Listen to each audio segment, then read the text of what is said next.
So usually I come into these things with some notes and some preparation. I take notes during the game and then I already have things breaking down for the next opponent. But honestly, with the way that the game went down Saturday, I just almost took all my notes and just threw them out the window. I don't know how you accurately summarize and predict things for a team that doesn't even really have an identity. We thought that Warren was going to be, I wouldn't call it the answer, but Warren was going to be the band-aid, the choice for the season, for moving forward. However, from what they did in game one and game two, and that's how game three started. And then not after one interception, not after two interceptions, but after three interceptions, that completely changed the dialogue.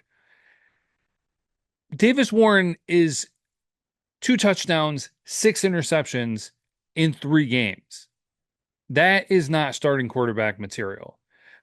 When the game was beginning and Michigan was finding its old identity and running first, pass second, I thought, Warren doesn't do too bad from the aspect of just needing to pass when it's necessary. He has a sharp ball and he could get done what was necessary, but then the decision making is just awful. He is one of the most polar quarterbacks that I have seen in quite some time from just the standpoint on either you're going to get a B plus quarterback or you're going to get an F quarterback. There is no in between.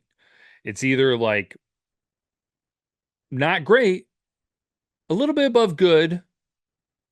So that's why I was saying B plus, or you're going to get F throwing interceptions.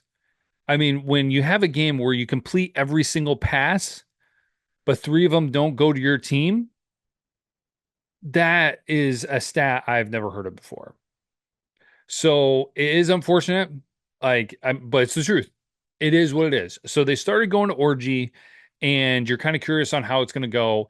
And the really unfortunate thing is that they did not give him a lot of opportunities to throw the ball.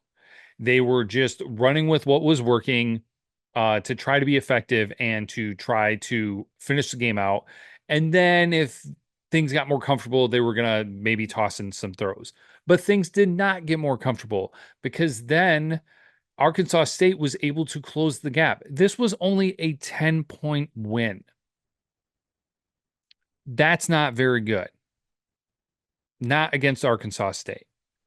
And so there's going to be a lot of just kind of harsh realities with this.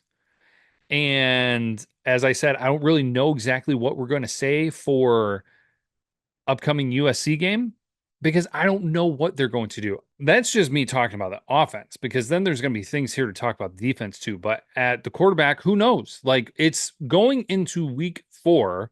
Michigan is 2-1, and we don't even know really how to talk about them and break them down. Loveland was out for part of the game. Hopefully, it was just precautionary because he was getting dinged up, and hopefully, it's not something long term. Of course, the other tight end stepped up a little bit, and so that was nice to see. But there's so many inconsistencies across the board. We don't even really know how to grade it because it's not like Arkansas State was the greatest opponent. Now, I think that Texas, obviously, the toughest opponent because now they're ranked number 1 in the country.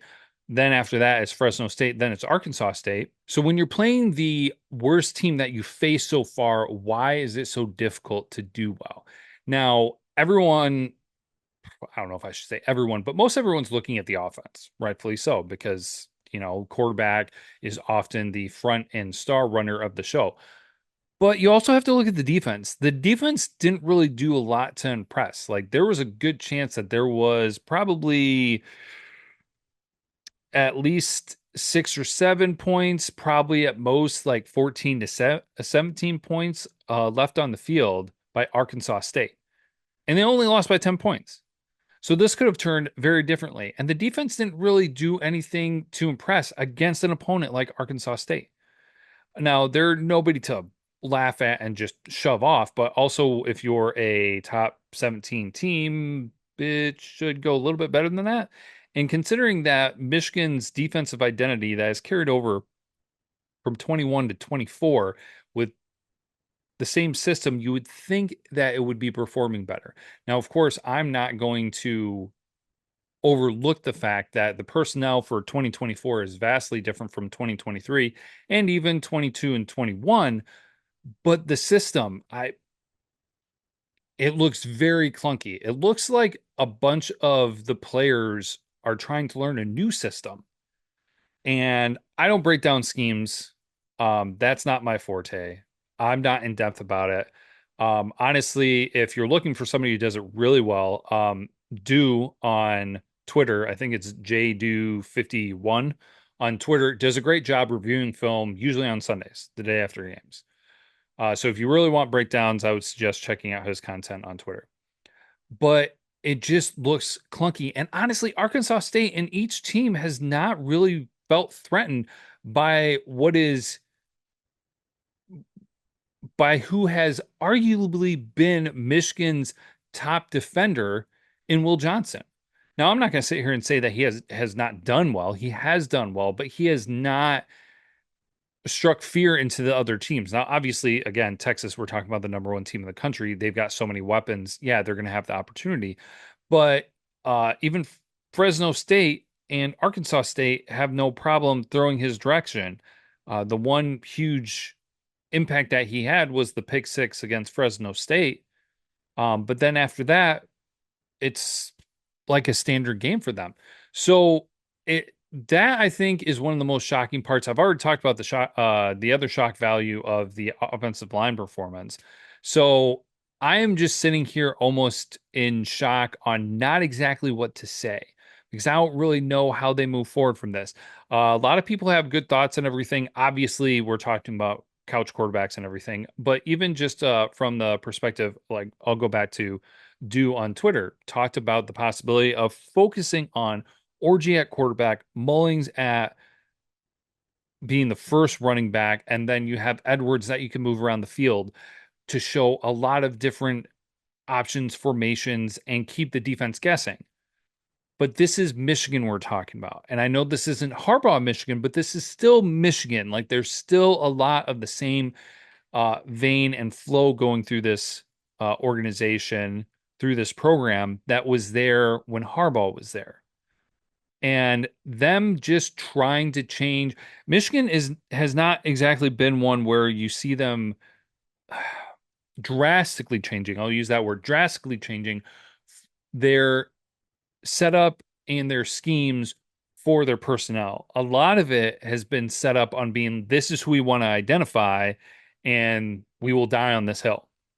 That's why Michigan was trying to run it and run it and run it for years. And then finally you started seeing it really come into fruition with 21, 22, and 23. Well, sometimes you just have to adapt and you just have to face the truth of what you have and what you can do with the pieces you have. And so unless Jack Tuttle is some diamond in the rough, I think they're just going to have to look in the mirror and make some changes to make do the best with what they have. Because if they don't, then there will be losses to come. How many? It's really tough to say. So that's a lot of rambling and everything. Arkansas State, not a good looking game. Awesome job for Khalil Mullings. Did a fantastic job. Most rushing yards for him. Great job. Kudos to him. And then actually Moore had a decent day with receiving, even though there were a lot of passes thrown. But when he was needed and called upon, he stepped up. Samaj Morgan wasn't given a lot of opportunities. Loveland rebounded after some snafus last week. So there were some players there and everything. Defense was defense. Not a lot of consistency on either side of who's going to really be go-to players. I think the most stable one through the first three games would be Khalil Mullings. That's kind of all I've got right now. So then looking forward, what are we saying? What are we thinking? Hosting USC at 3:30 this Saturday. It's going to be 18 Michigan versus 11 USC. It started off with USC as soon as the new AP poll was released, was just a 3-point favorite. It's already up to 5.5. So we'll see where that stands come Saturday. But they're looking at a really solid team here. Yes, they lost Caleb Williams, but their new quarterback, Moss, isn't skipping a beat. He's not as amazing as Williams, but he doesn't need to be. He just needs to be a stable quarterback, and he is. And they've got, of course, their weapons on offense, as they always do. Lincoln Riley had weapons in Oklahoma, and that's what he did when he came to USC. But what they did from last year to this year is they got a defense. And so this isn't going to be, bring USC into the Big Ten and show them what defense actually is.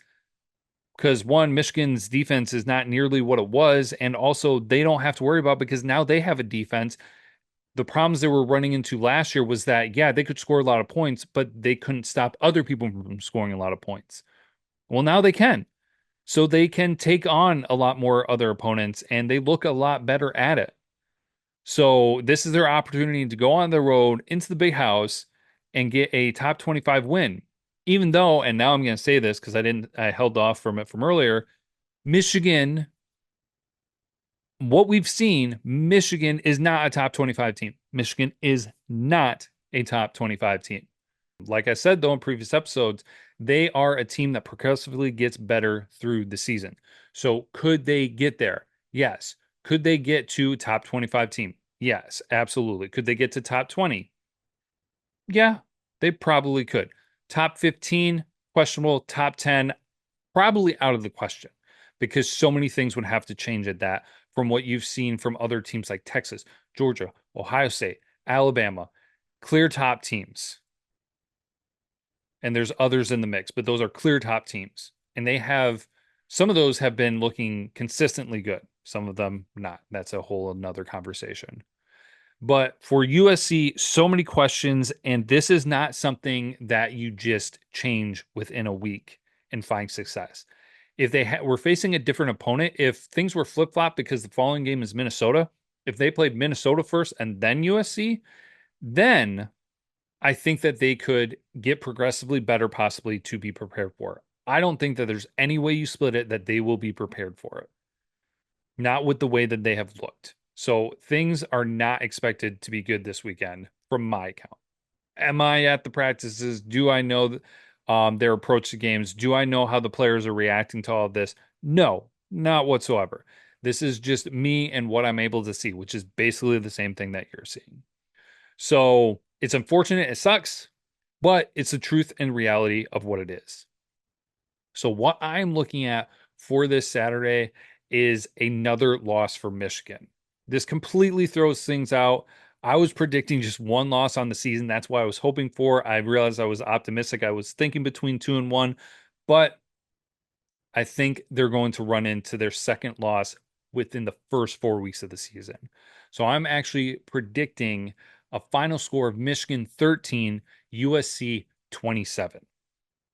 I don't want it to happen. I don't want a loss to happen at all. I definitely don't want it to come in that fashion, but who knows? Maybe Michigan will lock down and be like, okay, what are our actual strengths? What are our best players that we can put on the field, and how do we give them the greatest chance for success? Because honestly, some of the things that we've seen, it does not appear that that's the exact approach that they've been doing. Of course, we will learn more about this team come Saturday at 3:30, but so many questions.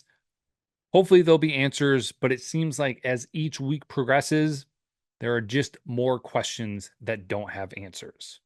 So we will always be rooting for Michigan here and hoping for the best, and I am rooting and cheering for the win, even if it looks unlikely. But as always, we'll be back for another episode afterwards, talk about the game, and then talk about the upcoming game after that, which is Minnesota. Until that time, though, enjoy your week, and hopefully we get to enjoy the game. And of course, go blue.